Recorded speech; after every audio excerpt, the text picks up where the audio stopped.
네, 안녕하세요. 여러분들의 구독과 좋아요로 이 채널이 유지되고 있습니다. 네, 영상 속도는 1.5배를 추천드리고요. 항상 구독자님, 멤버십 회원님들에게 감사하다고 말씀을 드리면서 자, 이번 내용은 마이클 셀러 형님의 관련된 내용들 위주로 한번 정리를 해 보았습니다. 같이 한번 보도록 하시죠.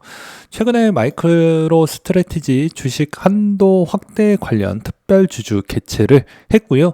그리고 마이크로 스트래티지가 크리스마스 전 비트코인 561만 달러 추가 매수를 또 하기도 했습니다. 이는 7주 연속 매수를 했다라고 볼 수가 있게 되겠고요. 2024년도 12월 23일 기준으로 총 44만 4,262개를 모았고 총 투자 금액은 277억 달러 정도 된다고 보시면 될 것 같습니다. 한국 돈으로 보게 되면 대략 한 30조 원이 좀 넘는다라고 보시면 될 것 같습니다. 평균 단가도 이제 좀 높아졌는데요. 6만 2천 정도가 된다라고 보시면 될 것 같습니다. 최근 추가 매수했던 게 이제 5,262개라고 해가지고 이제 평균 매수가도 10만 6,662달러 정도가 된다고 합니다. 24년 연초 대비 73.7%, 분기 대비 47.4% 수익률을 보여주고 있다는 걸 볼 수가 있게 되겠는데요. 마이클 셀러 형님은 이때까지 자기와의 약속도 잘 지켰고 주주와의 약속도 잘 지켰습니다. 그리고 이것으로 투자자 관점으로 또 본다고 하면 여전히 배울 점이 전 많다라고 생각이 듭니다. 그 이유는 무엇일까요? 당연히 이렇게 적립시 매수를 통해서도 충분히 수익성을 낼 수 있다는 걸 우리는 알 수가 있겠죠. 그래서 여전히 불규칙성을 보여주고 있긴 하지만 재무제표 특징으로만 좀 매입을 해주고 있다는 걸 알 수가 있게 되겠고요.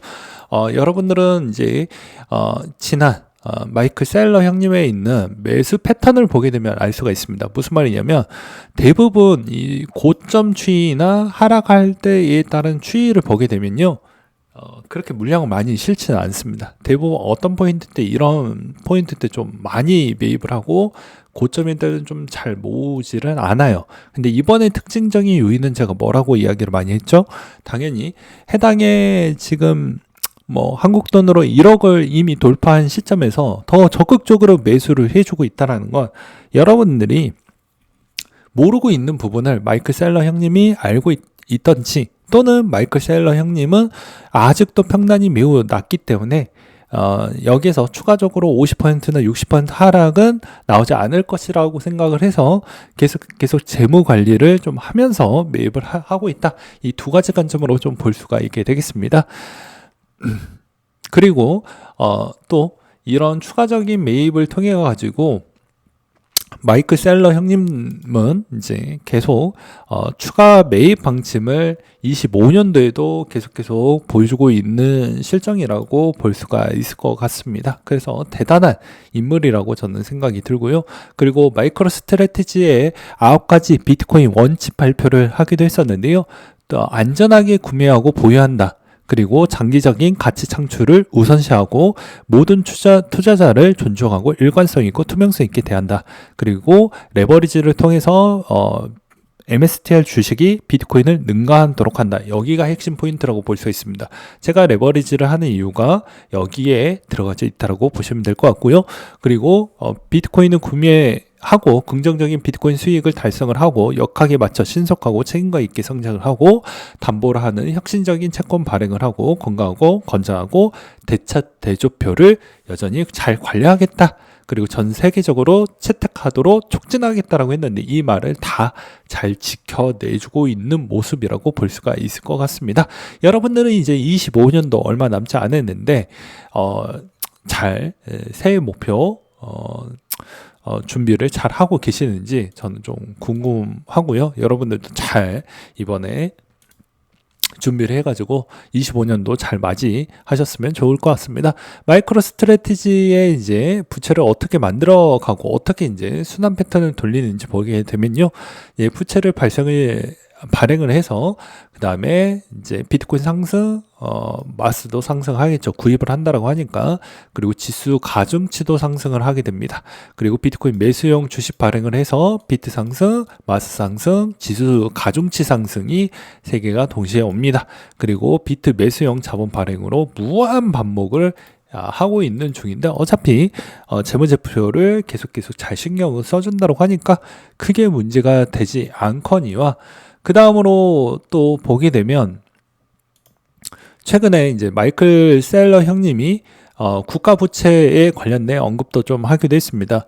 네, 비축계획 국가 부채 감축에 도움이 된다. 그렇기 때문에 계속해서 비트코인에 따른 홍보를 열심히 해주고 있다라는 걸 볼 수가 있을 것 같고요. 이제 최근에 이제 마이크로 스트래티지에 따른 이런 제한은 조금, 그러니까 마이크로소프트 부분의 제한은 좀 물거품이 되기도 했지만 계속해서 푸시를 해주고 있는 실정이고, 이제 아마존 CEO한테도 이제 매수 제한을 계속 해주고 있다는 게 핵심이라고 보실 수가 있을 것 같습니다. 그 다음으로 마이크로 스트래티지에 따른 지배구조도 한번 제가 보여드리도록 하겠습니다. 지배구조를 보게 되면요, 마이클 셀러 형님이 가장 높은 9% 비중을 가지고 있고, 그 다음으로 이제 뱅가드, 블랙록, 모건 스탠리, 스테이트 스트리트, 그리고 이제 여기도 모건 스탠리, 노르웨이 투자은행 관리, UBS, 뭐 이런 쪽이 보이고, 찰스 슈아, 골드만삭스, 뱅크 오브 아메리카, JP 모건, HSBC, 스위스 금융은행 등등 이렇게 가져가고 있는데요. 여기서도 이제 보게 되면 전분기 부분입니다. 이제 3분기 부분이 이제 누가 더 많이 편입을 했냐라고 볼 수가 있을 것 같은데, 대부분 자산관리 측면에서 좀 눈에 들어오는 게 뱅크 오브 아메리카 자산관리 부분에서 451%, 그러니까 0.06% 비중을 편입을 좀 했다라고 볼 수가 있겠죠. 그리고 HSBC 글로벌 자산도 이번에 400% 증가를 시켰다라는 걸 볼 수가 있을 것 같습니다. 그리고 이제 마이크로 스트래티지와 유사한 이제 포트폴리오를 이제 구축하려고 하는 그런 쪽도 많이 보여주고 있는 실정인데요. 예, 블록, 메타, 플래닛, 샘러, 원매드 이런 쪽도 이제 채굴 회사들도 어떻게 흘러가고 있습니까? 이게 이제 11월 달 자료이긴 하지만 6개 기업들은 계속 매입을 해주고 있다라는 것입니다. 그리고 메타플레이도 최근에도 더 많은 매입을 하고 있고요. 로버트 기요사키도 이번에 비트코인 매수 전략 모두가 부유해졌다 라고 했고, 기요사키도 계속해서 매수를 해주고 있는 실정입니다. 그리고 렉서스 쉐어즈에서 MSTR과 코인베이스 커버드 콜을 출시 신청을 했는데, 이게 이제 좀 늦게 나옵니다. 한 6개월 정도 걸리거든요. 그러면 이제 내년 한 여름 시즌에 이제 또 ETF가 나오겠죠. 그리고 로비우드 CEO나 코인베이스 쪽에서는 비트코인 보유 계획이 없다라고 언급을 할 수밖에 없다라고 저는 생각을 합니다. 왜 그러냐면, 그러니까 이해관계에 따른 측면하고 SEC의 추가적인 또 소송 부분이 이루어질 수도 있기 때문에 아무래도 뭐 약간 좀 조심스러운 부분이 있지 않겠냐라고 생각이 들기도 했기 때문입니다. 그 다음으로 이제 포브스 주요국 내년 비트코인 전략준비금 도입 예상을 보게 되면 1번부터 7번까지 G7 전략준비금 도입. 왜냐? 달러가 부족하니까 대체제로. 그 다음에 스테이블코인 시가총액이 돌파를 했고 아마 2배 정도 더 성장을 할 것 같다. 그리고 비트코인 레이어 2나 디파이 생태계 번영이 좀 이루어질 것으로 보여지고, 암호화폐 ETF 출시와 비테크 7개사 대차 대조표 비트코인 추가가 될 것으로 보여진다. 그리고 암호화폐 시가총액 8조 달러를 돌파할 것 같고, 미국의 글로벌 암호화폐 강국으로 되지 않겠냐 라는 내용도 있기도 했습니다. 이달이 그리고 이제 최근에 또 보게 되면 이런 내용들도 있죠. 개인적으로 흥미로운 것들이라고 해서 이제 에릭 발추나스 형님이 이제 이번에 새로운 혼합 ETF들이 좀 많이 등장을 할 것으로 보여진다.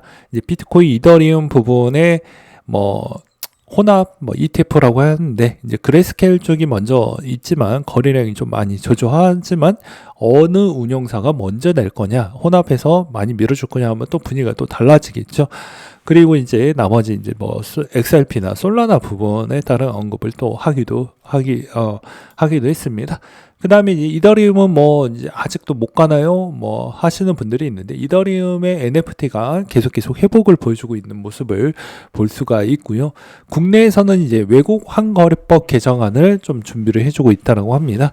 최근 4년간 외환 범죄 적발액의 80%를 차지하는 가상자산 관련 범죄를 효과적으로 차단을 하기 위해서 이번에 준비를 좀 했다라고 하는데요. A국에서 계좌에 돈을 입금을 해서 B 국가의 계좌에서 인출하는 건 불법적 행위이다 라고 해서 이걸 관리를 한다고 합니다. 되게 웃긴 건, 이런 불법적 행위나 탈세 행위는 되게 빨리빨리 개정안 발의를 올리는데, 이상하게 투자자 보호 부분은 되게 뭐 없어요. 네, 그만큼 진짜 국회의원 진짜 욕을 안 할 수가 없죠. 네, 뭐 그러한 형태라고 볼 수가 있을 것 같습니다.